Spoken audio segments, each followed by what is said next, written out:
need thee at this time. Bless each and every one in their effort. We love you, Father, and we ask it in Christ's name. Amen.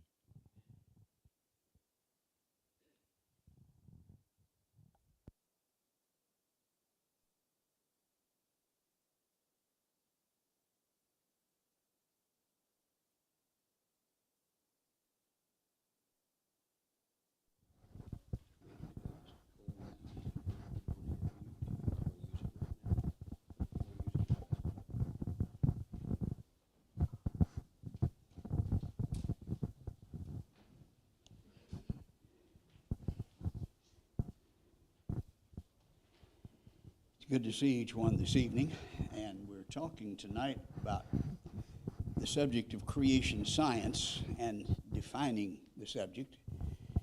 We need to do that because there are so many people who will tell you lies about what creation science is, and I think we need to make that clear. If you have formed your impressions about the nature of creation science by looking at what the press has published and what they have said, then you really are going to have a hard time knowing what it's about. I hope that you can see this evening and we'll leave here knowing exactly what it's about. But it is grossly misrepresented. To give you an example of that, let's notice a statement from the American Institute of Biological Sciences telling you what creation science is. Because creationism is based almost solely on religious dogma, stemming from faith rather than demonstrable facts, it does not lend itself to the scientific process. I think you'll see that that's just, well, we have a technical term in Arkansas that we use to describe statements like that. It's called hogwash. That's not what creation science is. We believe that you can find good evidence from Scripture, but when we're dealing with scientific issues, I think it's good, especially with those that don't accept the Bible, to look at what science says, and from science can see evidence to support our faith. Scientific data is the best way to describe creation science. It's about the facts of science. It is demonstrable fact, just the opposite of what we were told.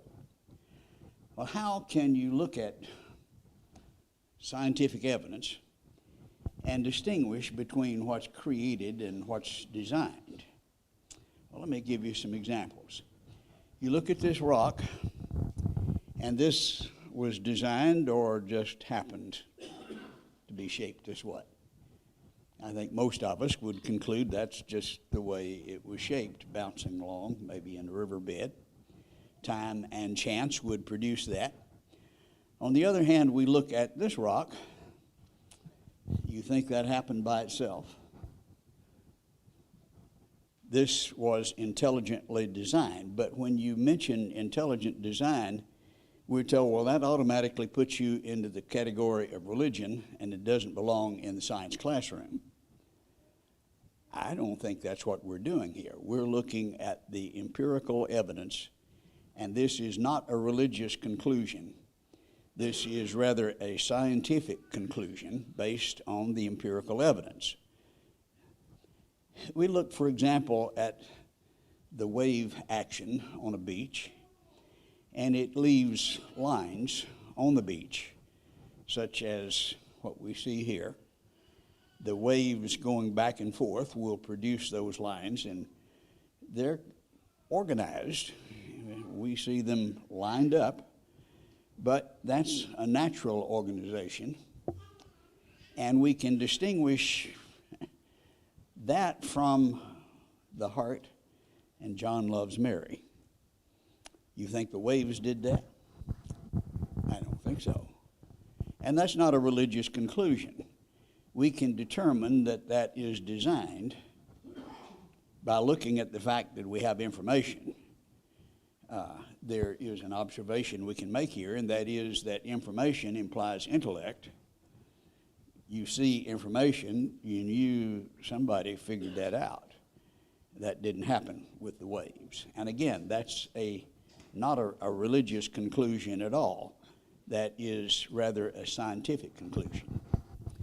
Now, when we look at nature, I think we can see very obvious indications of intelligent design. Not because of religious conclusions, but because we're looking at the facts. We look at this drawing of a fly, and on the wings there's some ants.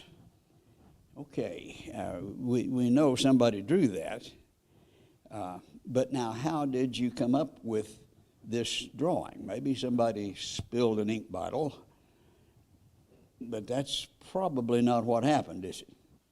Somebody intelligently produced this design.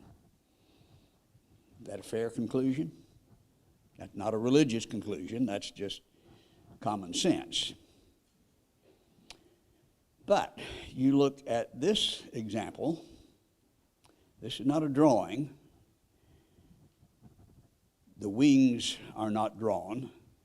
This is the way this fly grows. It has camouflaged ants to scare off predators. And that's built into the genetics. And when this has prodigy, the children, they're going to have wings that look just like that. Now, did that just happen?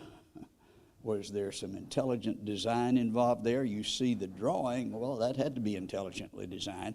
Here you see the living thing. No, that just happened accidentally. Does that make sense? I think we see obvious indication that there's some intelligent design involved here.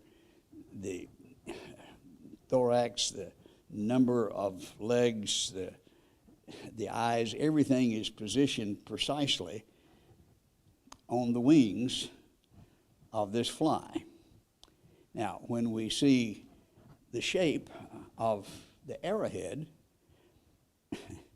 we know somebody designed that. When we see the shape of the ants, why wouldn't it follow that that is designed? When we see the shape of the heart, John loves Mary, there's actually less design there than there is in the ant. And the differentiation between the head and the thorax and the body and the wings and the numbers of antennae and legs all in the right place.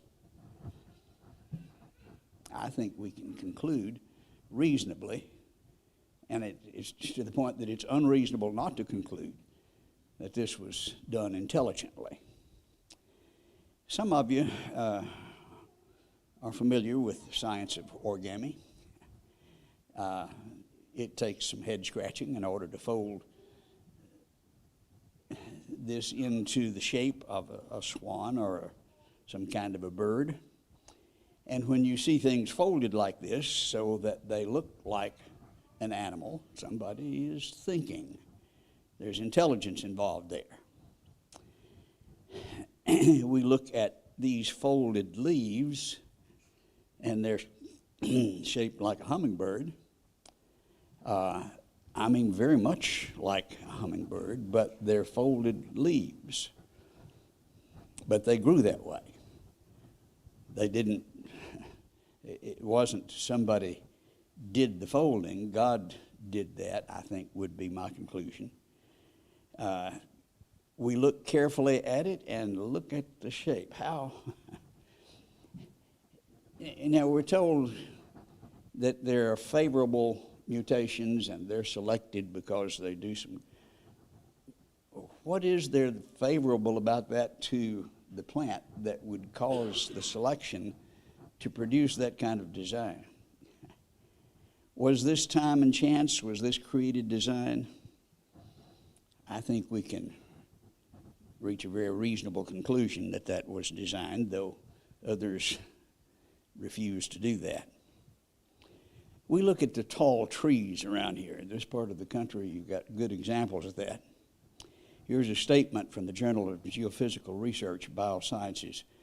Tall trees slurping hundreds of liters of mineral-infused water each day up to its leaves and needles where photosynthesis takes place can be quite a haul. It goes on to say that over the course of a year, the world's plants harness about 0.03 watts per square meter of sap pumping power. And it takes that kind of power to get the water up to the top of the tree.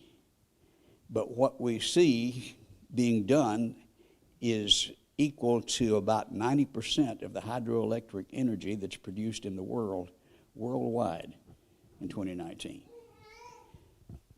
Somehow that gets up to the top of trees all over the world, and the amount of power to do that is equal to the hydroelectric energy. This is not a conclusion from a religious conclusion. This is the Journal of Geophysical Research. Everywhere we look in nature, we see this kind of, I think, design. When we look at the scientific data, there's designed machinery in the physical world. We look at the bacteria, we see the little tail at the end, and it spins and propels this bacteria through a liquid with an outboard motor. Now, if you think that's an overstatement, let's just consider the facts here. Here's a description from Science, the primary science publication in the United States. The bacterial flagellum, that's the little tail on the end of it, is a rotary nanomotor that allows bacteria to propel themselves through liquids. A machine that self-assembles on the nanoscale. We can see the picture of the rotary motor. It has a rotor, it has a stator, O-rings, bushings, U-joint, a drive shaft. Now that's what you find in an electric motor. But that's what you see in this tail of the bacterium that propels it, and it turns at 100,000 revolutions per minute. Now, if your car gets up above 8,000 or 9,000 revolutions per minute, you're going to have trouble. You're going to have parts going in all directions. This turns at 100,000 revolutions per minute and can reverse in a quarter turn. It's got an outboard motor that allows it to propel itself through the liquid. It has a network-controlled clutch and brakes. It has at least 30 coordinated parts. Each one is necessary. Without any of those parts, the whole thing doesn't work. Now, according to evolutionary theory, you've got to gradually take one step at a time, but you can't do that with this. You've got to have all the steps or nothing works. You may have the drive shaft, but that doesn't do you any good without the bushings or the O-rings or the U-joint. As Science says, the journal, this is a machine that self-assembles. Well, I think there's some clear implications there. Notice the statement by Darwin in Origin of the Species. He says, if it could be demonstrated that any complex organ existed which could not possibly have been formed by numerous successive slight modifications, then my theory would absolutely break down. Well, here is a demonstration of that. You can't do this step by step by step. You've got to have it all or nothing works. What we're looking at is obvious evidence of design. Now, scientific conclusions come as a result of observation, not just imagination. And you can imagine another explanation, but when we look at machines, that are engineered like this, that comes as a result of intelligence. Observation demonstrates that machines are designed, and that's what science is, what we observe, not what we imagine. You can imagine a different explanation, but what you see when you see machinery like this is design.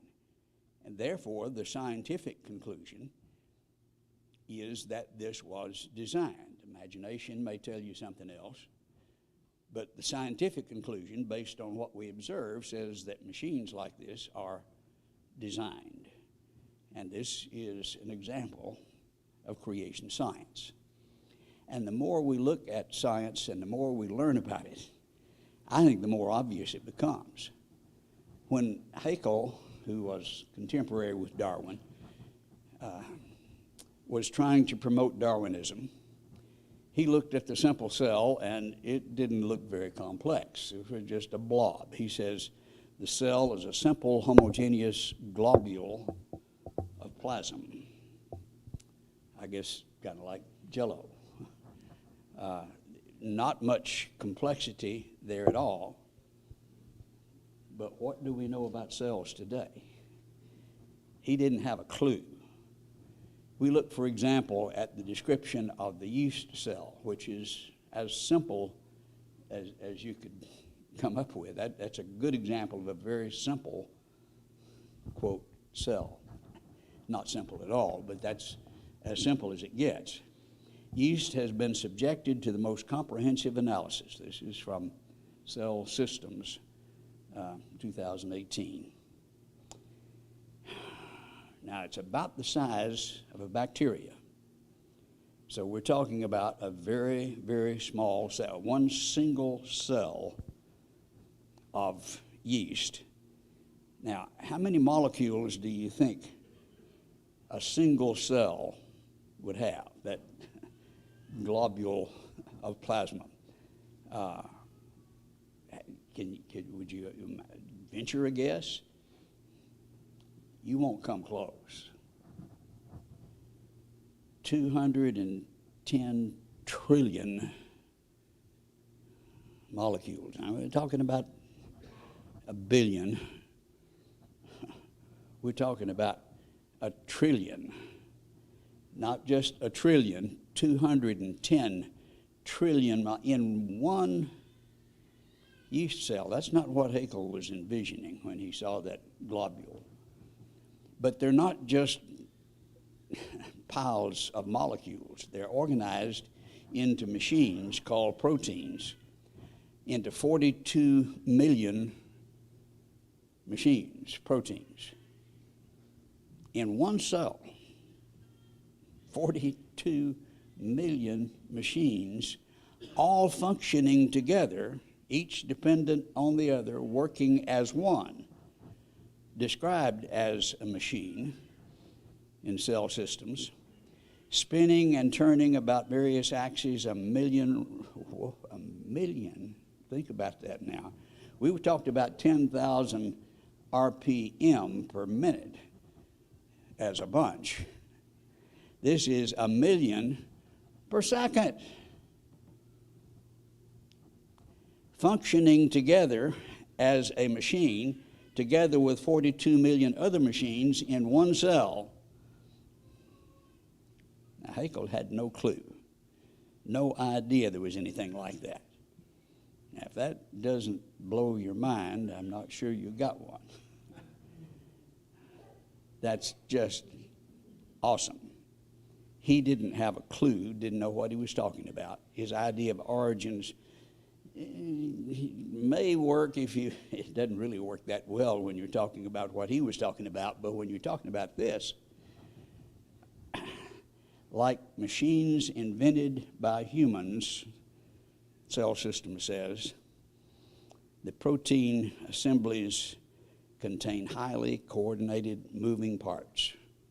42 million machines coordinating 210 trillion molecules. Now, that's organization beyond our comprehension. Now, how do you explain something like that? It's interesting to hear what those who try to explain it naturally say. Michael Roos is probably the leading philosopher of science in our country today, professor, director of history and philosophy of science at Florida State University right now. He was being interviewed by Ben Stein, one of my favorite scientists. Ben Stein was asking him how these cells got organized. How did they get started? How did we get from an inorganic world to the world of the cell? Well, one popular theory is that it might have started off on the backs of crystals. My crystal ball.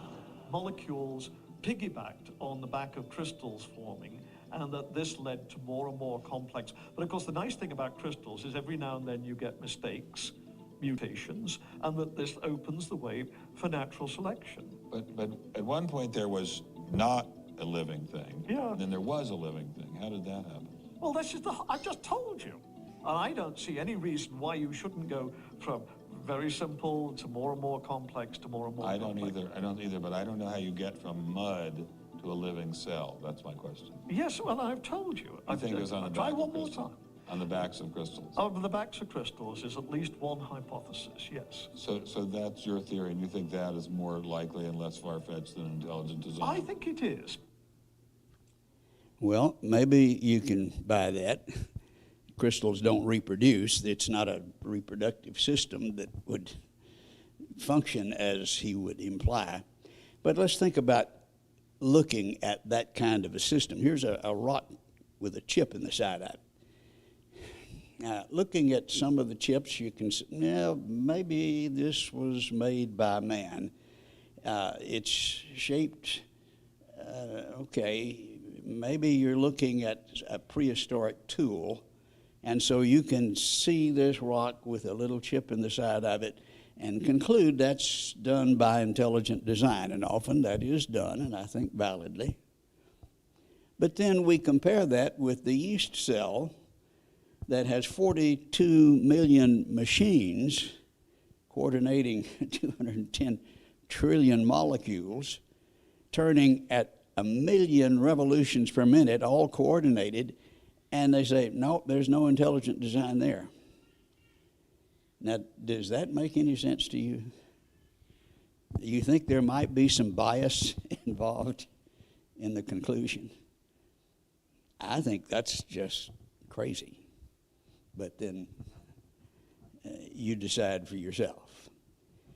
When we look at the yeast cell, 42 million coordinated machines, when we look at the fly with the ants on the wings with the right number of antennae and legs, head and thorax, when we look at the folded origami of the leaves that look like hummingbirds, when we look at trees that can pump with power equal to all of our hydroelectric power, I think we see evidence of design. Now you compare that with something riding, piggybacking on the back of crystals as an explanation. Which one is the better explanation here? I think there's no comparison. I think we have the superior explanation. It is interesting to notice that men like Richard Dawkins, who's one of the leaders in evolutionary thinking today from Oxford, acknowledge, and he did in the book The Blind Watchmaker, and from that title you can tell where he's coming from. He believes in that. He says biology is the study of complicated things that give the appearance of having been designed for a purpose. Now, they look like it, but you don't believe that. You don't believe your eyes that it looks like that, but it isn't. And he goes on to spend most of the time in the book trying to tell you why it's not what it looks like. You got Francis Crick, the Nobel laureate, acknowledging biologists must continually keep in mind that what they see was not designed. Now, it looks like it, but you got to fight that. Keep in mind, no, it looks that way, but that's not what it is. It evolved. I think you've got blinders on. I think they've just refused to see the obvious. I think creation science looks at the evidence and follows the facts and does so more honestly than evolution science, which tries to explain it with organization on the backs of crystals from outer space, I guess some of them would say. And so in the classroom, we're told that you can't talk about intelligent design. You look at these outboard motors with the stators turning at 100 revolutions per minute, reversing in a quarter turn with drive shafts and bushings. No, you can't talk about intelligence. There's no intelligence designed or allowed in the classroom. I don't think that makes sense. Now, I think it's true that both evolution and creation can be investigated scientifically, as I think we have demonstrated. You can conclude from what you see in nature that this was intelligently designed. You can investigate it scientifically, but I think they both have some necessarily religious conclusions. Now, we're told evolution is not religious and has no religious implications, whereas creation does, and therefore one's in the classroom and one's not. I think that's a very naive view. We have profound religious implications with both. Let's look at some implications, religious implications, when we consider evolution.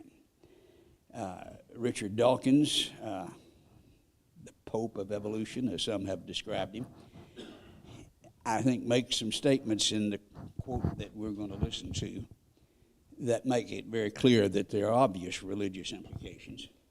So was there a defining moment where you made a decision that you didn't believe in God? Or? Yes, I suppose I switched from Christian theism to some sort of deism round about the age of 14 or 15, and then switched to atheism round about the age of 15, 16. And was there a particular point that, or something that you read or an experience you had that sort of said, yeah, this is it, God doesn't exist? Oh, well, by far the most important, I suppose, was understanding evolution. I think the evangelical Christians have really sort of got it right in a way in seeing evolution as the enemy, whereas the more, what should we say, sophisticated theologians who are quite happy to live with evolution, I think they're deluded. And I think the evangelicals have got it right in that there really is a deep incompatibility between evolution and Christianity, and I think I realized that at the age of about 16. So very obviously, there are religious implications of evolution, as there are with creation, but both can be investigated scientifically, and both certainly involve faith. I think it takes greater faith to believe that it came on the backs of crystals. When you look at the organization, for instance, in the yeast cell, notice the statement by Isaac Asimov, one of the leading evolutionary thinkers, recently deceased, written over 600 books. He says, I have faith and believe myself. I believe nothing beyond natural laws is needed. That's his faith. I have no evidence for this. This is simply what I have faith in and what I believe. I think I've got lots of evidence for my faith. He says he's got none for his. He's just decided he's going to be an evolutionist, like some decide they're going to be Catholics or Methodist. He's decided because he doesn't like to be told what to do. At least that's what he's acknowledged. I think unbelievers have an incredible amount of faith. The unbeliever believes that there was nothing. And nothing happened to nothing until nothing magically exploded for some reason, creating everything. And then a bunch of everything from nothing magically arranged itself into self-replicating bits, which turned into dinosaurs and eventually into people. Now, I don't have that much faith. They believe that nothing, and they affirm this. This is exactly what's taught in the literature. A big explosion produced the ordered universe. Now, the explosions that I see don't produce order. Molecules self-assemble and become living cells, and chaos produces information, and errors in information produce more information. Non-reason produces reason. I think that's not very reasonable faith, but that's the faith that supports what we are teaching in our schools today. They believe what they're told, I think in spite of the evidence, not because of it. And I think it's blind faith. And when you have that as the basis of your life, your thinking, your worldview, well, let's just look at an example of the implications. In a book from Cambridge, Evolutionary Ethics. Is that going to produce ethics? Well, let's just listen to what he has to say. This is Jeremy Redkin, who is, by the way, the author of the Green New Deal, you may have heard of. He says, we no longer feel ourselves to be guests in someone else's home and therefore obliged to make our behavior conform to a set of pre-existing cosmic rules. We don't have to be told by God what to do because we don't believe in God. It is our creation now. We make the rules. This is from the book Evolutionary Ethics. We no longer have to justify our behavior, for we are now the architects of the universe. We are responsible to nothing outside ourselves, for we are the kingdom and the power and the glory forever. Now, that's what you get with evolutionary ethics. No religious implications, we're told. I think that's very naive. But the question then comes, can we do anything else? Is there a choice? Can public schools teach scientific creationism, just looking at the data? And many authorities say, yes, we can, and many states now have passed laws that would require that.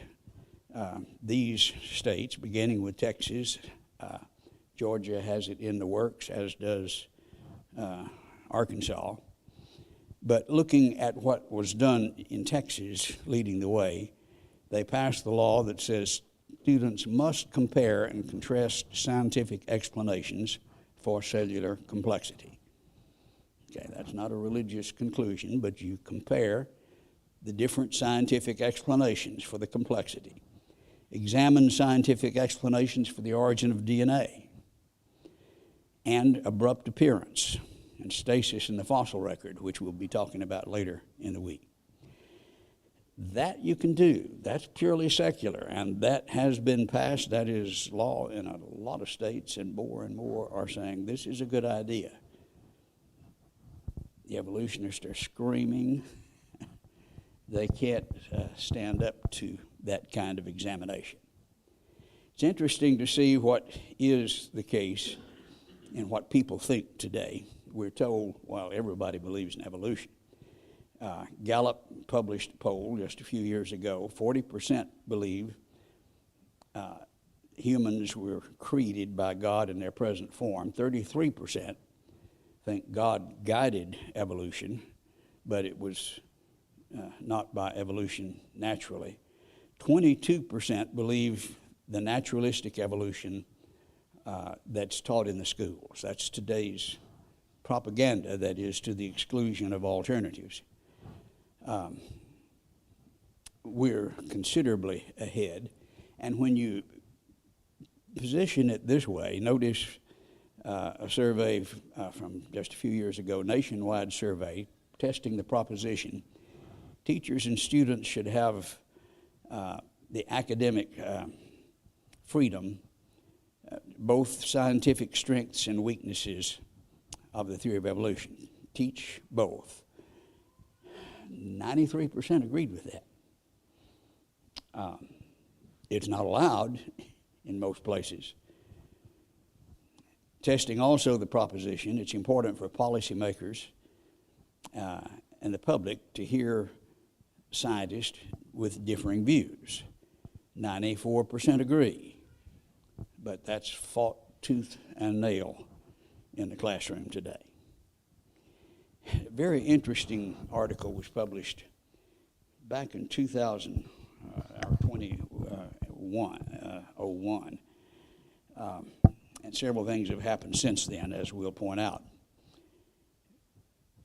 But the proposition that they were testing and that they affirmed is that they have doubts about the possibility that Darwinism would explain what we see in the world today, and here are scientists who are affirming that. There were 100 scientists who publicly stated that. Many times that's the end of their career. If they have tenure, they're supposed to be protected. Not always the case. But the question is, what they're affirming is they're skeptical of the ability of Darwinism to explain the complexity that we see in nature. And they're some of the leading scientists across the country. Now then, over 100 have signed this proposition, all with doctorates in the natural sciences, including scientists from the U.S. National Academy of Sciences, from the Russian, Polish, and Czech national academies, from such universities as Yale and Princeton and Harvard and Stanford and MIT and Columbia, Purdue, Berkeley, UCLA, Duke, Cambridge, Oxford, including University of Georgia, Georgia Tech, Georgia Southern, Georgia Gwinnett, the colleges in Georgia.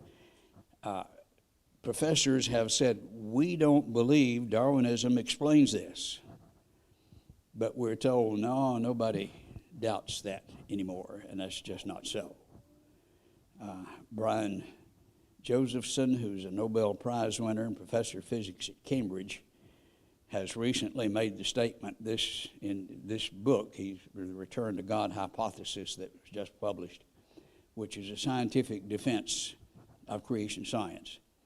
This book makes it clear, far from being an unscientific claim, intelligent design is valid science.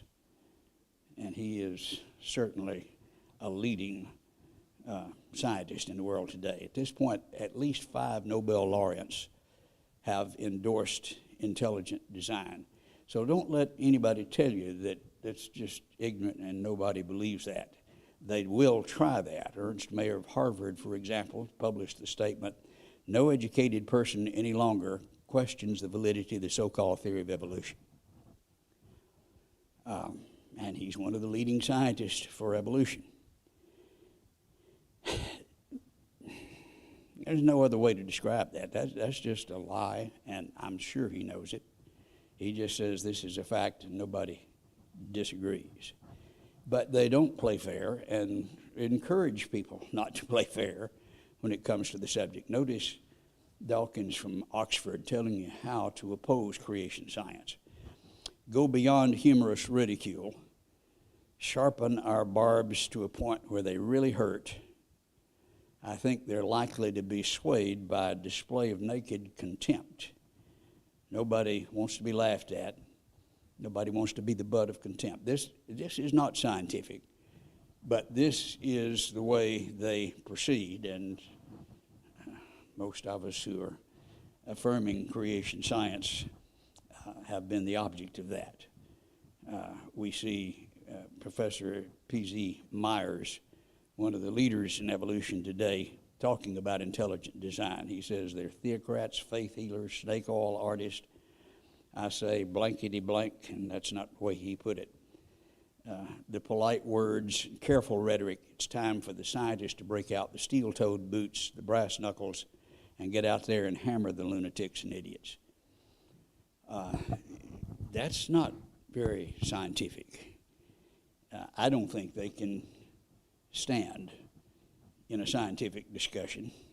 And if it weren't for this kind of intimidation, we could win the battle almost overnight. Darwin's view was certainly different. At a time when he was in the minority, he says in the introduction to Origin of the Species, a fair result can be obtained only by fully stating and balancing the facts and arguments on both sides of each question. That sound reasonable? I find myself agreeing with Darwin, though yelling at lunatics and idiots is the preferred method today. In order to have a rational discussion, we need to define our terms, and that's always a good way to begin in a debate, a discussion of two different sides.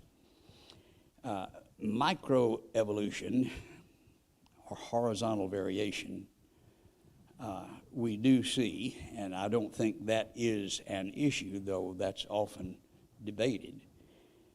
It's horizontal variation within the kind. We see variation with dogs. That's not the issue. I see that. I believe that. I think there are limits to that we can demonstrate. That's microevolution. Macro, big evolution, is illustrated this way. It begins with the simple organism, gets more and more complex, upward to man at the top, all coming from a common ancestor. That's what the issue is, change from one kind to another kind. Now, that's seldom what's discussed, but that's what we need to be discussing, and that's what is at issue, not the micro that we see, but the macro that we don't see and that cannot be demonstrated. This is the issue. We need to do it with the scientific method, and that's defined, has been for a long time. Francis Bacon is credited with coming up with the scientific method. He was a devout creationist, by the way. Basically says there are 4 points: the observable, the repeatable, the experimental, the falsifiable are the factors that you consider when you try to determine scientific conclusions. Not what you imagine, not what you see and nobody else could ever see it, but with experimentation that could potentially falsify or verify, you come up with scientific conclusions. Now, this is the way to proceed. Now, comparing that with evolution, is it observable? That's the first criteria. Well, in the living world, most of the time they will acknowledge, no, you don't see that. Leonard Stebbins of Harvard, a very famous evolutionist, says the reason the major steps of evolution have never been observed is that they require millions of years. Okay, if his theory is true, it would take millions of years, but that would still say, I don't see it. And this is the reason, but seeing it is the first criteria of the scientific method. But what about the fossil record? That's supposed to record what happened over millions of years that he said you can't see. Stephen Gould, one of the most famous paleontologists, Harvard, says the extreme rarity of transitional forms in the fossil record persists as the trade secret of paleontologists.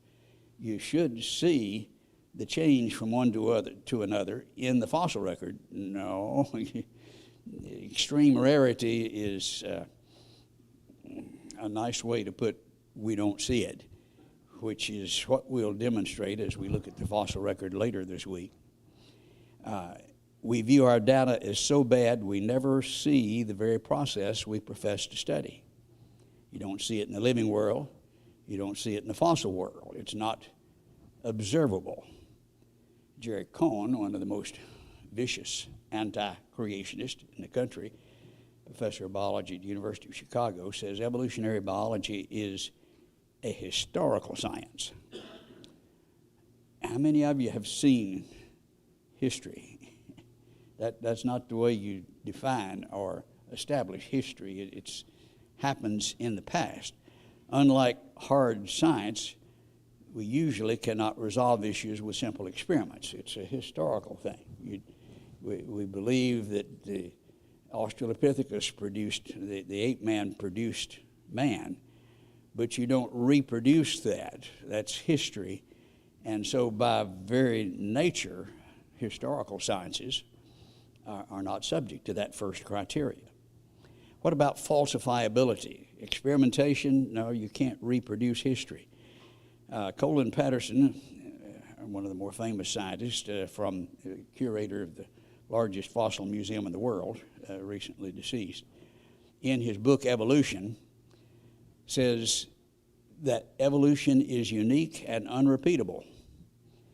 And particularly here, he's talking about Australopithecus evolving to man. Like the history of England, that's unique by definition, not a part of science, they're unrepeatable, not subject to test. And so when you see that which is not observable and not repeatable, and not experimental, not subject to test, which is what falsifiable means, a test that falsifies or verifies, it's not subject to that, it's in the past. Evolution fails at each point. Now, to be fair, I think that's mostly true with creation. You can see evidence, and they would say they see evidence for it, but they don't see it happen. We don't see creation happen. I don't think either one is subject to these four criteria, scientific. And so to say we have proved either with the scientific method, I think shows that somebody saying that doesn't know what they're talking about. They don't know the scientific method and how it works. You can investigate scientifically, and I think we've shown that that can be done. Both can be. The method that is used is not the observability, experimentation that demonstrates, but what's called model comparison, what is most parsimonious, as the scientists like to say. We look, for example, at the evidence in biology and microbiology and physics and geology and paleontology, and we see, is it more favorable to creation or more favorable to evolution? Which model explains the data best? Now, when you don't see the processes in question, you don't observe it, you can't experiment directly, then this is the way to proceed. It's more parsimonious. It fits the facts best and more directly and simply. And that's the procedure that we'll be using this week. This is sometimes referred to as Occam's razor, the principle of parsimony. Beginning with what Darwin saw. What did he see, and which model would be served best, would be most parsimonious, if you please, with the evidence that he saw? He traveled around the world as the ship's naturalist on the Beagle and saw a lot of different animals he hadn't seen in England, especially when he got to the Galapagos Islands. He saw some things that, wow, that's different. He didn't really make his conclusions until a couple of years later, till he got back home, but it was based on what he had observed. He hadn't observed any changes, not evolution, but how do you explain the different animals that he saw? And, yep, that's different. That's not like what he sees in England. He particularly looked at the finches and did a lot of studying and collected samples, and he could see variation, some with big beaks and some with tiny, sharp beaks, different variations, all finches.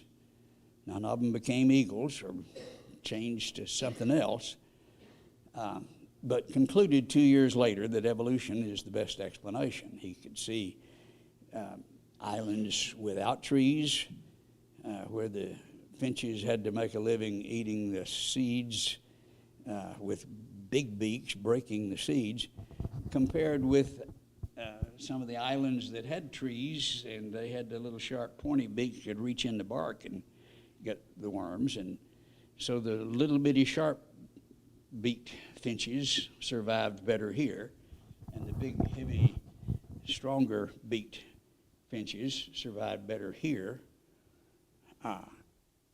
I think that's what we would predict, but he concluded that was what produced the evolution. And so what he saw was different shaped beaks, variation with the finches. They didn't become eagles or anything. He saw evidence from macro evolution that we said is not an issue. I don't think it proves the big evolution at all. The macro evolution, I don't think he saw that evidence at all. Notice some of the later research that has shed, I think, more light on it. For the first time, and here's published 2006, some extra observations there at the Galapagos Islands regarding the finches, and some elaborate investigation, observations. For the first time, scientists have observed in real-time evolutionary changes in one species driven by competition for resources. Okay, that's the kind of evidence that we're looking for, and if they have seen that, then that would be good evidence and something we should consider. But let's look at the rest of the story. They saw shrinkage of the beaks, they said. When there was a drought or when there was rain, they could see a difference. Less than 1 millimeter, that's not a whole lot of change, but they saw that change with a drought. The beaks would change slightly, that is, the numbers of them would change. But actually, there was no shrinkage at all that they observed. The greater numbers of ones with big beaks were observed, lesser. In other words, the relative numbers change. There were small ones and big ones before and after. No real change in a shape of anything except just the relative numbers. That's all that was observed. And yet, the headline, Darwin's finches evolved before scientists' eyes. Well, in a drought, you come up with different shape. Some with bigger beaks survive better. I don't think that's evidence of evolution in general, the macroevolution at all. Furthermore, 2014, as other circumstances, more rain prevailed, then Darwin's tree finches have collapsed under conditions of hybridization into 2 species. You look in the textbooks, there's 14 that evolved, that Darwin defined. Now they've collapsed back into, in other words, it's reversible. You change the conditions, it goes this way. You change them again, it goes that way. It's a reversible circumstance, back now into 2. You won't find that in the textbooks, but it is reversible. I think we're looking at horizontal variation, not accumulating change, adding up to something bigger. But that's not the way it's reported. Here's the way it's reported in Science. This is 2018. Birds are evolutionary biologists' most celebrated example of natural selection in action. With a drought, you get a little bit more with the bigger beaks, and it goes back the other way when you don't have the drought. But that's the best they got. I think they're right. I think that's about the best they've got. I think it's interesting to consider what Darwin did not observe, as well as what he did. He didn't observe a bird dog or a cowbird, and we look at that and we laugh. No, he didn't see that. And why do we laugh? Because we know better. That ain't going to happen. More with bigger beaks survive under certain circumstances, but no, you don't have this kind of thing. That's what should be observed if you're going to really change something, but you don't. What he saw was horizontal variation back and forth, like what we see that's not at issue at all. And that's what's observed, and I think that fits our view better than his. Another argument that Darwin made, what he saw, involved the pepper moths in England. And prior to the Industrial Revolution, the trees were light-colored and the light-colored moths were camouflaged. The dark-colored moths stood out. They were light and dark to start with. But then after the Industrial Revolution, soot covered the trees, and now then the dark ones are camouflaged, the light ones stick out.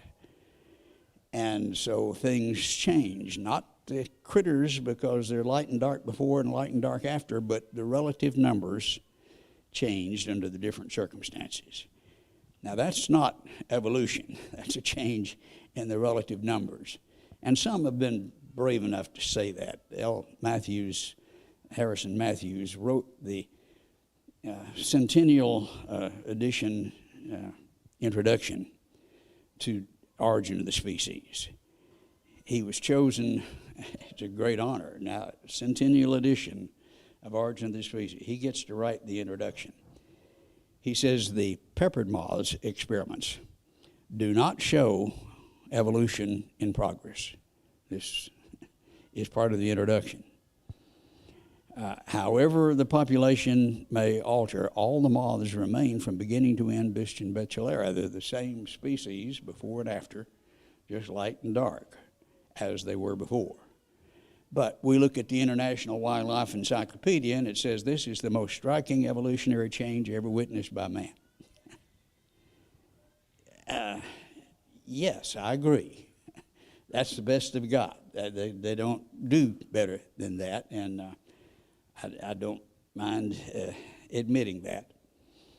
Then Jerry Cohn, the vicious anti-creationist from University of Chicago, published an article fairly recently. He said the most serious problem, he's talking about reproducing what Darwin did, showing the experiments and observing them there on the Galapagos Islands. Most serious problem is that Biston bachellara does not rest on tree trunks. Well, I've seen thousands of them on tree trunks in every biology textbook in the country. But they don't rest on tree trunks. Exactly 2 moths have been seen in such a position in more than 40 years of intensive research. Well, how did they get on the tree trunks? They glued them on in order to make the pictures. But this is what's taught as evidence for evolution, still taught. Here's 2011. In science, the peppered moth, Biston bachellara, is the most widely recognized example of contemporary evolutionary change. Here in National Biology Teacher, they make the same affirmation. There's a shift in relative numbers, a change in pre-existing horizontal variation of pre-existing features, and that's what you got. And that's not general evolution. That's not macroevolution. Darwin observed variation, but he assumed that the little ones, the variation that we see all the time, is going to add up over time. We have seen that the kind of changes they're talking about are not like the horizontal variation, but that's his assumption. I think that assumption has been tested, and I think it has been falsified. 2 ways, you can't test it, it takes millions of years. Well, not necessarily. With bacteria, with things like fruit flies that reproduce every 2 weeks, you can see billions over decades of generations. And what do we see? With the fruit flies and with the bacteria that allow us to observe billions of generations, we see we got the same kind now that we had to start with. Michael DeSalle, in Encyclopedia of Life Sciences, is talking about the fruit flies. They reproduce every 2 weeks, and they've done terrible things to these fruit flies. They radiate them and mutagenic chemicals, and just really, PETA ought to really get involved here. They're doing terrible things to these fruit flies in order to make them mutate, and they have the highest mutation rate of virtually anything, so they make a good experiment. Michael DeSalle says if a mutation were a variation of value to the species, then evolution of Drosophila should have proceeded with extreme rapidity Yet the facts entirely contradict the validity of this theoretical deduction. We've seen that Drosophila type has not been modified in any way. We got the same critter that we had 50 years ago, and for 50 years we've been doing terrible things in the laboratories in the universities. Regarding the bacteria, Warner Braun, one of the leading authorities, bacterial genetics, says bacterial populations apparently do not progress beyond certain boundaries. They vary back and forth. Bacteria can't say, "Ooh, it's too hot in here, go over and change the thermostat." They have to vary to adapt, and they do, but they're still the same critter. There are boundaries to that variation. And when we look in the fossil record, we see bacteria like what we've got today. Notice here in one of the leading science journals, 2015, bacteria look the same, talking about the fossil record, 1 billion years ago, according to them, over 1 billion, in the 2.3 billion years ago. They look the same as they do today. And both sets of ancient bacteria are indistinguishable from modern bacteria. Why is that? Bacteria ought to change over billions of years. They reproduce sometimes every 20 minutes. Well, I think we're testing the hypothesis that the little ones add up. One test involves what we find in amber. Here's a report from National Geographic, 356 ancient animal inclusions, 245 million to 208 million years ago. Okay, here's all kinds of little critters. Millions of years ago, what do they look like compared with what we see today, surprisingly? Let me back up. Surprisingly, he says, they're indistinguishable from modern, undergone few or no physical changes. Microscopic organisms look quite familiar to today's scientists. And so when we look at the finches, we look at the bacteria, the fruit flies, the animal inclusions, we see variation, but it's horizontal and it does not add up. It does not become something different. We have tested the proposition, and I think it fell flat on its face.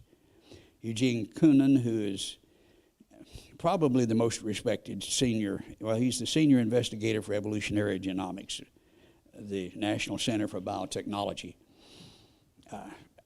I would say he is the most representative, and he speaks very plainly about some of this. He says the traditional tree of life that Darwin has in the front of his textbook, the only illustration in his book, he said that's gone. That's just no longer valid. Natural selection, the main driving force of evolution, he says that's gone. Published in Trends in Genetics, 2009. It's still in the textbooks, but natural selection, the tree of life, according to the leading authority in this country, says it's gone. He says the modern synthesis, that's the combination of Mendelian genetics with Darwinian natural selection, the modern theory of evolution, that has crumbled, apparently beyond repair. Not to mince words, the modern synthesis is gone. It's in every textbook in the country, but the leading authority says it is gone. Science 2021, up to date, says the survival of the fittest does not accurately represent the dynamics of evolutionary processes. Now, you don't know that reading your biology textbook. Survival of the fittest, that's the way you do it. No, that does not represent the dynamics of evolutionary process. So we look at the two models. We look at creation as indicated from what we have observed, the yeast cell with 210 trillion molecules into 42 million machines. We see the outboard motor on the back of the bacteria. It rotates at 10,000 revolutions per minute, and with bushings and U-joints and all the parts of an electric motor. I think that's impossible to explain naturally. Evolution, how do you get the information?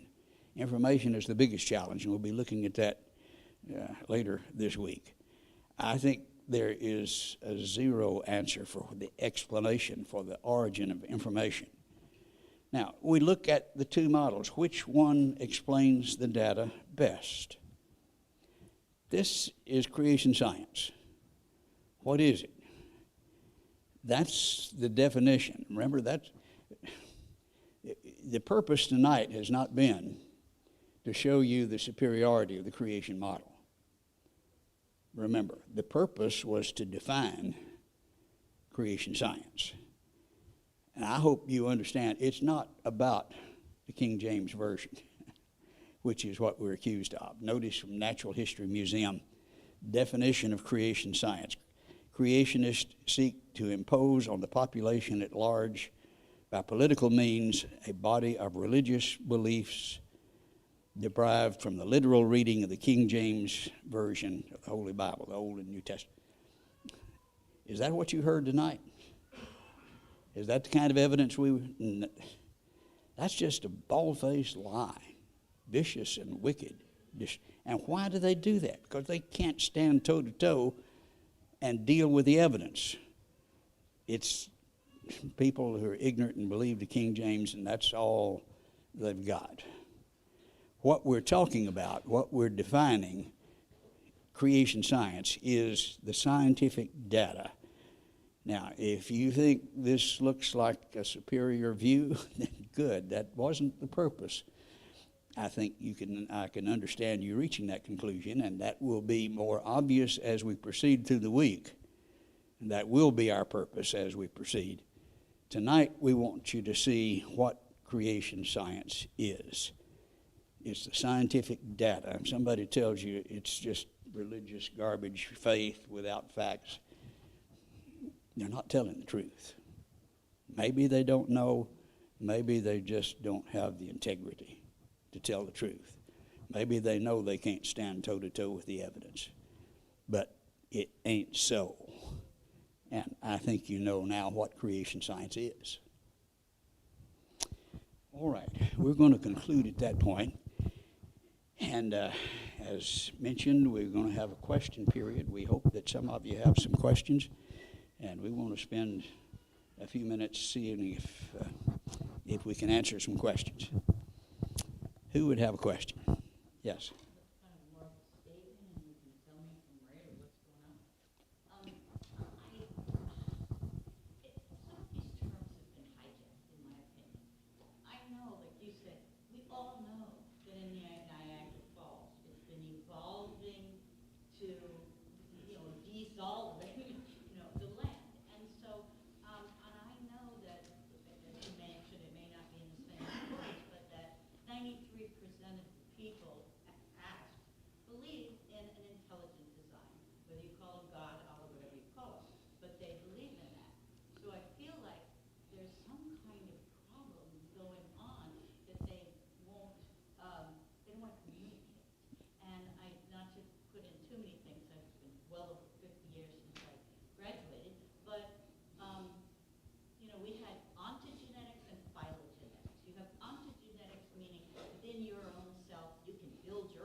Yes. That they're talking about a phylogenetic change. Right. And we see the variation, but we don't see the accumulation of that which leads to something different. Those finches don't become eagles. They don't become anything but finches. And that's as good as they've got. That's the best they've got. The pepper moths, light and dark to start with, light and dark to end with, and that's the best they've got, according to them. It doesn't add up. So if you would talk about natural selection, you would say, okay, if we put all the food up at the top of the trees, and we have short animals that can't climb the trees, and tall animals, yeah, in that experiment, the tall one would live. We see some examples of natural selection. In fact, we've learned a whole lot.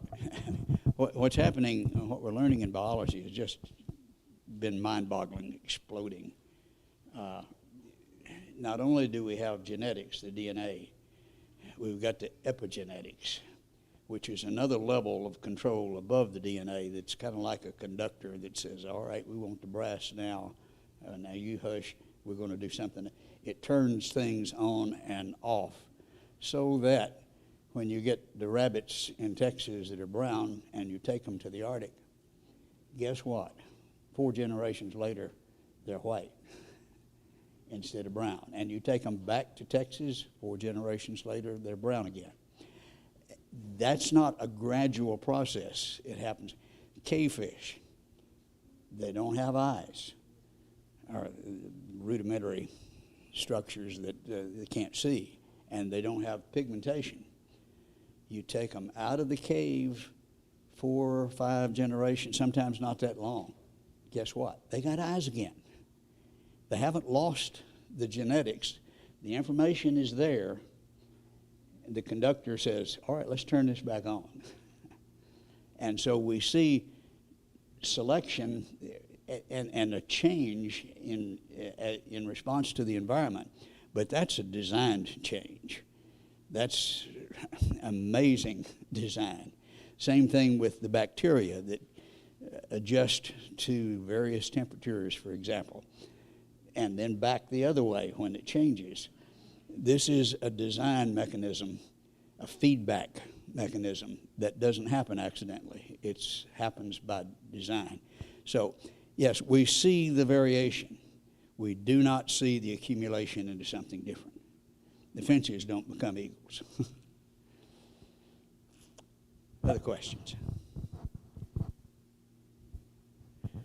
The numbers, not quite as good as you represented. 40% say God created man as he is now.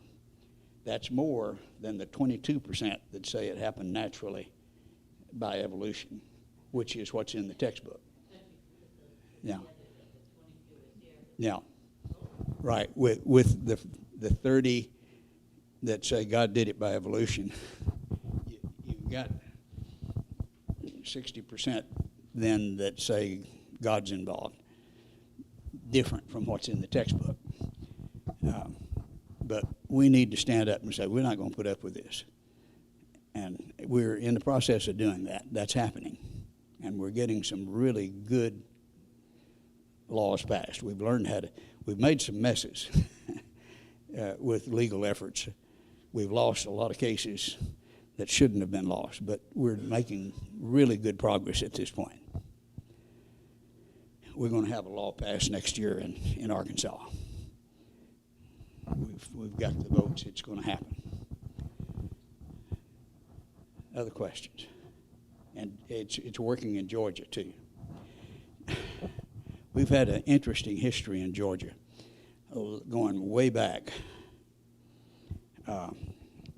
Roland T. Byrd was editor of the Yale Law Journal, but a strong creationist.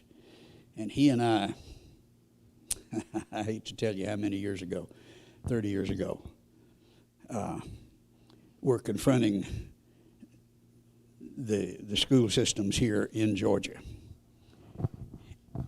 and proposing at the state legislation level that we have both views taught. We made the presentation to the state legislature, I from the scientific standpoint, he from the legal standpoint.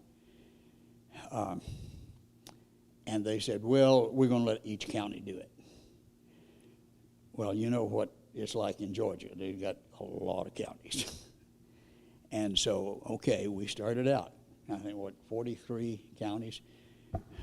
32 of them adopted the equal treatment resolution. I mean, we were nailing it one after another, and speaking to each county.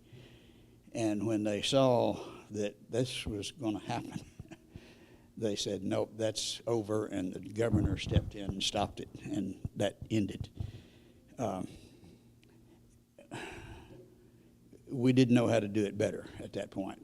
We do now. And at this point, we are being successful. We have been in Texas. That's where I fought the battle, and some interesting stories there. But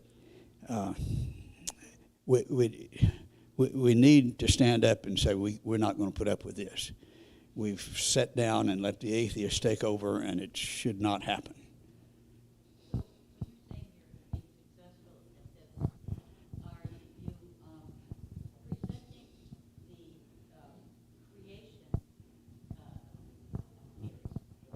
You can't, the word creation is anathema when you're trying to work legally.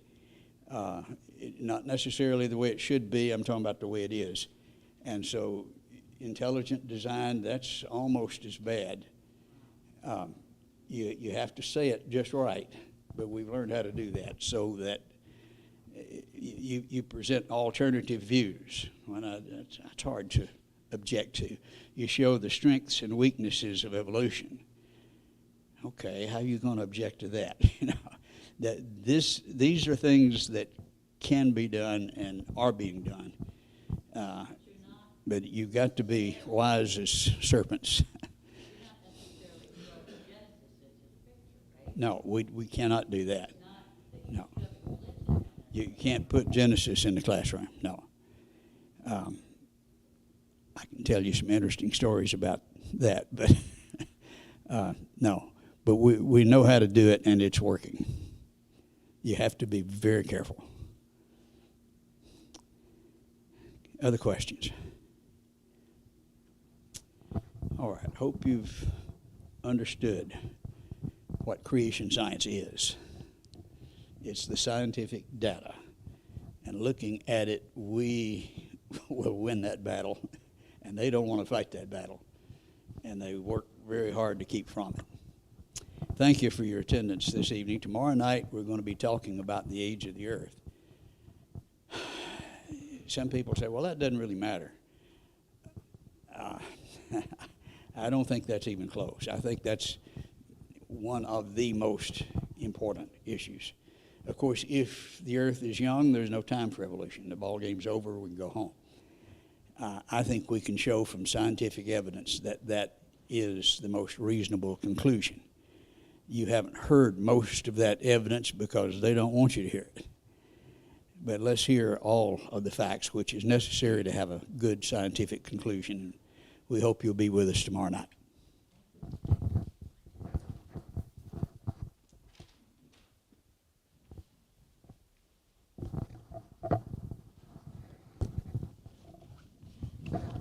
Some people might wonder, where's the Bible in all of this? We've read this passage here in Romans 1 many, many times. Since the creation of the world, God's invisible attributes, his eternal power and divine nature have been clearly seen, being understood through what was made. I believe God wants us to look at what was made. It's all around us. It's in the skies, it's in our homes, it's in the bushes and the trees outside our houses. God wants to see those things and to understand, and if we see them intelligently, we'll see the design in them, and we'll recognize that order doesn't come from chaos. Information produces information, and is never a circumstance in which nothing produces information. Anyway, some good thoughts. We appreciate Brother Patton's message tonight. Hope it was something that was encouraging to you. Let's in ourselves determine to be more observant of the world around us, of the world God created. We get in our homes and in our cities, and we live sometimes lives that are sterile and bereft of nature. Go sit on your front porch. Watch the birds. You're not wasting your time.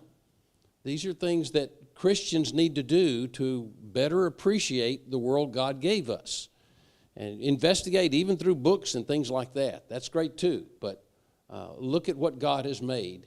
And certainly we should not lift up man as if he can do anything that begins to approach what God has done and has flooded the world with in so many ways.